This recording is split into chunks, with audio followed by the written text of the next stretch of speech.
processus mentaux et extrémisme de droite. Interagir avec des jeunes au discours radicalisé.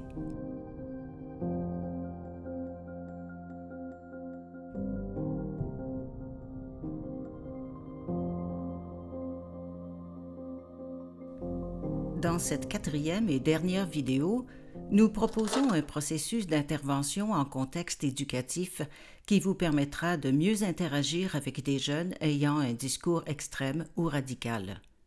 Il sera question d'intervention en groupe, de rencontres individuelles, ainsi que de ressources institutionnelles pertinentes. L'objectif est de vous sensibiliser, en tant qu'intervenant de première ligne, aux meilleures pratiques à adopter. Commençons d'abord par rappeler que toute personne radicalisée jette sur le monde un regard exempt de nuances et de compromis. Cette vision du monde s'appuie sur des idées très arrêtées, et les militants d'extrême droite ne font pas exception. Dans cette optique, soyez conscient qu'aucune intervention unique, aussi habile soit-elle, ne pourra suffire à sortir une personne radicalisée de sa bulle idéologique. Par contre, une seule intervention bien ficelée peut contribuer à déclencher une prise de conscience qui se matérialisera à plus long terme par un processus de déradicalisation. N'oublions pas non plus que l'identité d'une personne extrémiste est souvent construite autour de son adhésion à des idées radicales. De ce fait, toute critique frontale pourrait être perçue comme une attaque personnelle. Il est par ailleurs démontré que débattre avec une personne radicalisée a souvent l'effet contraire à celui escompté. Plutôt que de la faire changer d'idée, cela contribue à la renforcer dans ses positions et à la radicaliser davantage. C'est ce que le sociologue Gerald Bronner, dans son ouvrage Apocalypse cognitive, appelle l'effet retour de flamme. Enfin, gardez en tête que votre rôle d'enseignant dans une institution financée par le gouvernement fait de vous l'incarnation de ce à quoi les militants d'extrême droite s'opposent. Pour eux, votre statut de fonctionnaire implique que vous soyez les pions du gouvernement dont la tâche consiste à endoctriner la jeunesse aux idées progressistes. Il est donc primordial que votre attitude envers eux ne confirme pas leurs attentes, mais déjoue leurs préjugés. Quels sont ces préjugés qu'il est important de ne pas renforcer? Comme nous en avons discuté dans une vidéo précédente, le sentiment d'être victime d'une forme d'exclusion sociale est souvent mentionné par les militants comme un élément déclencheur de leur parcours d'engagement. En ce sens, toute tentative de recadrer leurs propos pourrait être perçue comme de la censure ou une preuve que vous cherchez à les exclure de la discussion. Il faut donc être prudent. Idéalement, vos interventions devraient faire sentir à l'étudiant qu'il a droit à ses idées et que vous n'êtes pas là pour le faire taire, mais plutôt pour lui permettre de s'exprimer adéquatement dans le contexte d'une discussion collective. Puisqu'il vaut mieux prévenir que guérir, nous suggérons d'inclure une règle au sujet du respect dans votre plan de cours. Prévoyez aussi une gradation claire des conséquences advenant qu'une personne y déroge. Cela vous permettra de dépersonnaliser les éventuelles interventions, car vous ne ferez qu'appliquer la règle et les conséquences déjà établies et connues de tous. Vous empêcherez ainsi l'étudiant de se sentir victime d'injustice ou de profilage en raison de ses idées politiques. Le premier principe pour intervenir en groupe classe consiste à éviter toute confrontation directe avec l'étudiant ou l'étudiante. Évitez de répondre avec un ton sarcastique et n'essayez pas de désamorcer un malaise en tournant la personne ou ses idées en ridicule. Votre objectif devrait être de couper court au débat, tout en montrant de l'ouverture, en invitant l'étudiant à venir vous en parler individuellement. Tout propos remettant en doute la légitimité de l'existence, des croyances ou du mode de vie des autres doit être recadré. Cela est nécessaire afin que tous les étudiants se sentent en sécurité dans votre classe et pour que leur dignité soit protégée. Ce faisant, vous protégez aussi le climat d'apprentissage. Ainsi, vos interventions en groupe ne doivent pas porter sur l'individu problématique et ses propos, mais plutôt sur la préservation des intérêts du groupe. Pour recadrer un propos irrespectueux, rendez explicite que celui-ci contrevient à vos règles de classe.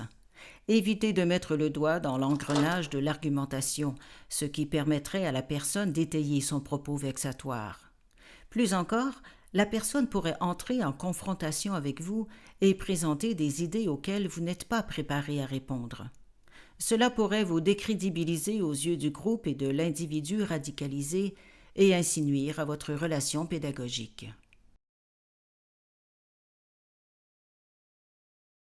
Notons que l'une des stratégies de persuasion les plus communes chez les personnes radicalisées est celle du millefeuille argumentatif.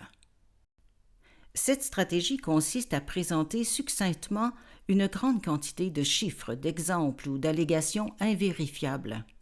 L'effet recherché est de déstabiliser l'interlocuteur et de semer le doute dans son esprit. Devant une telle litanie d'arguments auxquels il est difficile de répondre, l'interlocuteur est amené à croire qu'il y en a peut-être au moins quelques-uns qui sont vrais.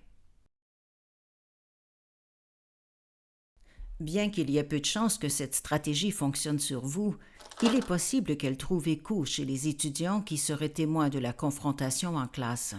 C'est notamment pourquoi toute discussion sur la teneur du propos doit se dérouler en privé et non en groupe. Par exemple, lors d'une discussion portant sur les retombées économiques de l'immigration au Canada, un étudiant qui a déjà été averti à 2 reprises pour ses propos désobligeants s'exclame « Haha, belle propagande fédéraliste ton affaire. Ce que tu dis pas, c'est que les immigrants arrivent ici, parlent pas un mot de français, ni même d'anglais des fois, qu'on est obligé par l'ONU de leur donner un gros chèque, de payer leur logement, puis des années plus tard, ils ont même pas de job ou ils travaillent au noir. C'est vraiment des parasites qui vivent sur le dos du gouvernement. En plus, statistiquement, c'est prouvé qu'ils commettent plus de crimes, ils n'ont aucun respect pour la culture ou les valeurs québécoises, puis ils veulent nous imposer leur religion. Donc, Considérant la gradation des sanctions inscrites à votre plan de cours, qui prévoit qu'après 2 avertissements, une personne s'expose à l'expulsion et devra vous rencontrer individuellement, voici ce que vous pourriez lui répondre. Étant donné les avertissements que tu as déjà reçus, je vais te demander de venir me rencontrer à mon bureau pour qu'on en discute. Selon la règle que nous avons adoptée collectivement, tu sais très bien que je pourrais aussi choisir de t'expulser. Malgré tout, si tu veux, tu peux décider de rester, mais je m'attends à ce que tu sois particulièrement respectueux dans tes interventions. J'en profite d'ailleurs pour rappeler à tout le monde que quiconque déroge à la règle que nous avons adoptée ensemble concernant le respect en classe s'expose aux mêmes conséquences. Dans cette intervention, l'enseignante recadre le propos par une référence explicite à la règle de classe et à ses conséquences. Elle n'exclut pas d'emblée l'étudiant et ne lui offre pas la possibilité de se victimiser, mais lui transfère plutôt la responsabilité de réguler ses interventions. Enfin, elle s'adresse à l'ensemble de la classe afin de dépersonnaliser la situation et de couper court au débat. La situation est ainsi désamorcée. Notons que les interventions en groupe peuvent parfois être nécessaires dans d'autres contextes que la classe, par exemple dans un environnement numérique d'apprentissage. Si un étudiant commente ou partage une publication irrespectueuse, évitez de la supprimer, de révoquer l'accès ou de limiter les droits de l'étudiant instigateur. Interpellez-le plutôt en l'identifiant dans un commentaire et convoquez-le à une rencontre individuelle. Cela enverra le message aux autres que la situation a été prise en main sans pour autant leur donner accès aux détails de l'intervention. Si les propos irrespectueux sont publiés à titre personnel sur un média social, il n'est pas conseillé d'intervenir directement, sous peine de nuire à votre relation pédagogique. Vous pouvez toutefois signaler la publication selon les mécanismes propres à ce média. En résumé, pour faire preuve d'écoute active et d'empathie, il vaut mieux miser sur des interventions individuelles plutôt qu'en groupe. Autrement, le reste du groupe pourrait penser que vous cautionnez les idées radicales de votre étudiant. Nous conseillons donc aux enseignants de désamorcer toute possibilité de confrontation publique en encourageant les rencontres individuelles. La prochaine section de cette vidéo vous proposera quelques pistes d'intervention en ce sens.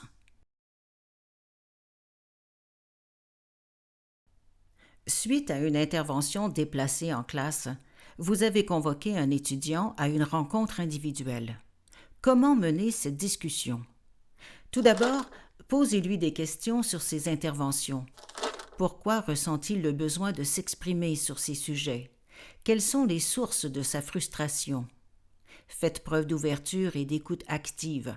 Montrez-lui qu'il a droit à ses émotions. Dirigez ensuite la discussion vers les émotions des autres. Comment se sentent-ils lorsqu'ils sont confrontés à son propos et, surtout, à sa manière de l'exprimer? Vous pouvez aussi lui exprimer votre malaise en tant que responsable du climat de classe. Soulignez finalement votre préoccupation pour sa réussite dans votre cours et posez des questions sur sa situation académique générale. Selon les informations que vous obtiendrez, il sera peut-être pertinent d'effectuer un suivi auprès de la coordination de son programme d'études ou de son aide pédagogique individuelle. Ne vous improvisez pas intervenant social. Votre rôle est celui d'enseignant et vos interventions devraient toujours avoir un caractère pédagogique. Si, au fil de votre discussion, vous décelez des signes de détresse psychologique chez votre étudiant, référez-le aux services psychosociaux de votre collège. Par exemple, s'il vous mentionne se sentir seul, exclu, déprimé, démotivé ou s'il vit des problèmes personnels. De fait, aider les étudiants à briser l'isolement et à trouver des ressources professionnelles est l'une des manières les plus efficaces d'intervenir auprès d'eux en tant qu'enseignants.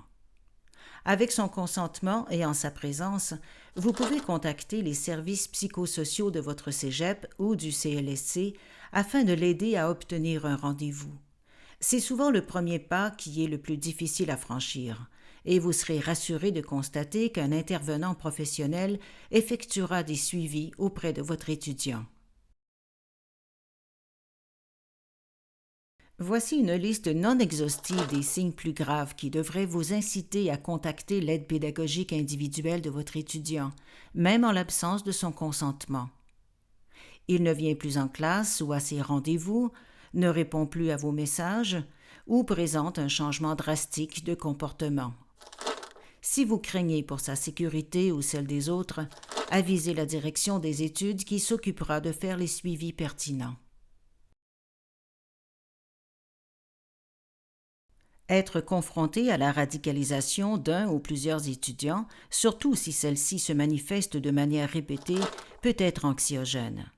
Si vous avez besoin de conseils et de soutien, informez-vous sur les services d'aide aux enseignants qui sont disponibles dans votre établissement. Que ce soit par le biais du programme d'aide aux employés, d'un comité de prévention de la radicalisation ou d'une rencontre avec un intervenant social, il est toujours préférable de bien s'entourer pour valider vos interventions lorsque cela est possible. Votre rôle est d'aider votre étudiant à construire un filet de sécurité autour de lui et de lui offrir un encadrement particulier pour qu'il réussisse votre cours, comme vous le feriez d'ailleurs pour n'importe quel étudiant présentant un trouble de l'apprentissage.